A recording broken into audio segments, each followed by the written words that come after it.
Get out of the city and into an adventure that moves the whole family.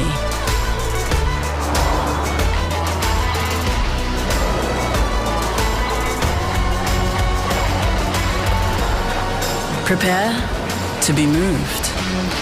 The all-new Nissan X-Trail.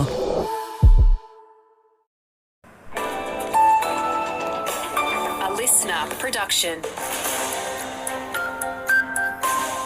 Hopes the state government and education union can come to a deal before a public school strike on Friday. The city of Mount Gambier, cautioned by the RSPCA, and hoon driving across the southeast could be reduced if a car festival returns, say authorities. Good morning, it's Andrew Shower with your Limestone Coast local news. Weather today across the region, there'll be a shower or two for the southeast. We're heading for a top of 21 degrees today, showers easing at 14 degrees tomorrow, then much the same at 15 degrees on Thursday. Parents are keenly waiting to know the outcome of talks between the state government and the Australian Education Union's SA branch ahead of potential strike action across the Limestone Coast on Friday. A pay rise in addition to extra support staff in classrooms and reductions in face-to-face learning time are some of the demands from the union. Andrew Goll is the president of the AEU's South Australia branch. He says educators are under extreme pressure at the moment and need some reprieve. There are classes running at the moment in the Limestone Coast and indeed across country South Australia and metropolitan Adelaide for whom there are no teachers. That's a fact. Why are there no teachers? Because the teaching conditions at the moment are so difficult and the workload is so significant that people can only survive by taking hours of work home every night. Just a warning, this story contains some distressing details.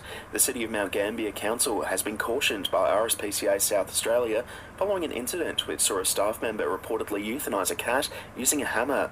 The cat had reportedly been hit by a car, leaving it with severe injuries.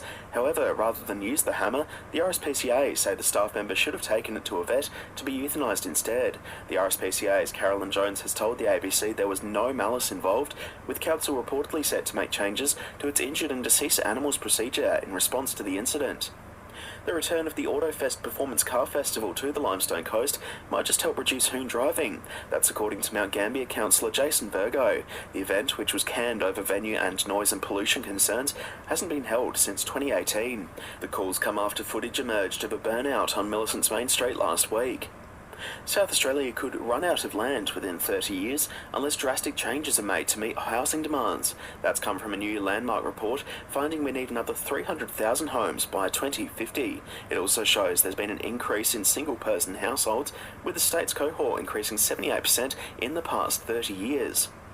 And their annual spring show in Millicent might be more than a month away, but the Millicent Orchard Society are reportedly already preparing for the big event. They've been gathering a large range of local and international plants to put on display. After this, there is no turning back. You sip the red can, the story ends. You sip the black can, you enter dreamland. And I show you just how good the truth can taste.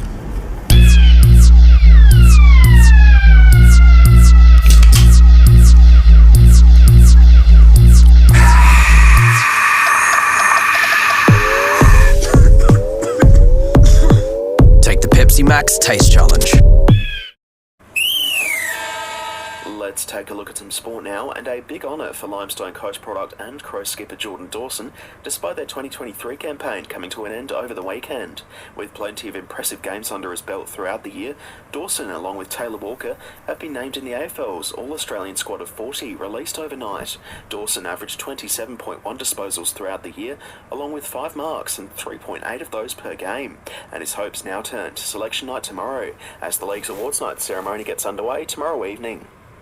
And Mount Gambier's Netball Association seniors are getting to the business end of their season, with the first round of finals wrapping up with some interesting results. The Hobbits have won their way straight through to the grand final after a narrow 2-goal win over the Intruders.